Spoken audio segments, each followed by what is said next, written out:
What's up, guys? Yu-Gi-Oh! Addict here. Got another September format deck list for you guys.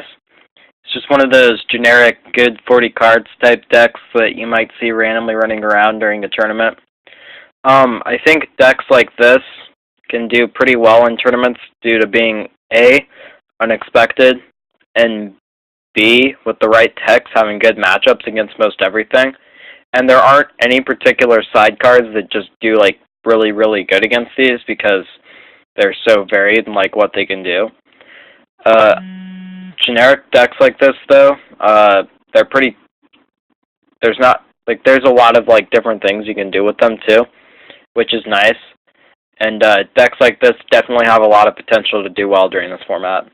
Personally, I chose to use the Monarch engine with it as well. So yeah. This could easily become like Chaos Stun or anything like that, though, if you really wanted to. The Monarchs can be dropped, but for the most part, I like this particular build. We have 3 Thestalos, 3 Caius, 1 Dark Dust Spirit, 2 Tragodia, Dark Armed, Sork, Gores, 2 Tour Guide, Assailant, Sangan, 2 Thunder King, Snowman, 2 Reaper, Veiler, 3 Soul Exchange, 2 Duality, Allure, Staples, Solemn Brigade, 2 Torrential, 2 Deep Prison. I chose Thestalos over Ryza and the like due to the sheer fact that this deck has plenty of field clearing already with the Dark Hole, Torrentials, Deep Prison, Snowman, and Thestalos just seems better, especially with like the Soul Exchange as well. And Snowman, they might like attack into Snowman. Next turn you can Thestalos them, which seems pretty good. So overall it just seems like a better card in this build. And we've already got Dark Dust Spirit, which does everything Ryza would do, but like times 10. So whatever. Then there's Tragodia, which is I chose 2 Tragodia over 3 Battle Fader because this deck doesn't really commit a lot to the field.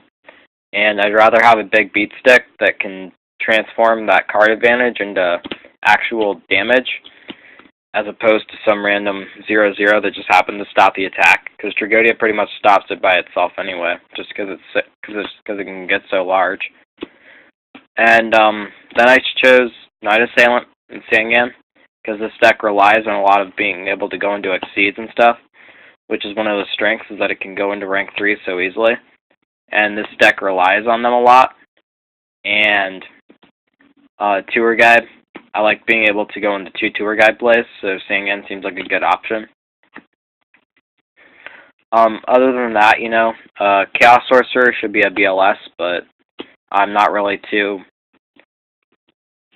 I don't have a lot of money right now, so I can't get one, but yeah. The deck itself, there really isn't a whole lot to it. The plays are fairly obvious. It's a pretty straightforward deck. It's just a generic, you know, out-card advantage your opponent type thing. There's not really anything specific to it. It's one of my, decks like this are some of my favorites, though.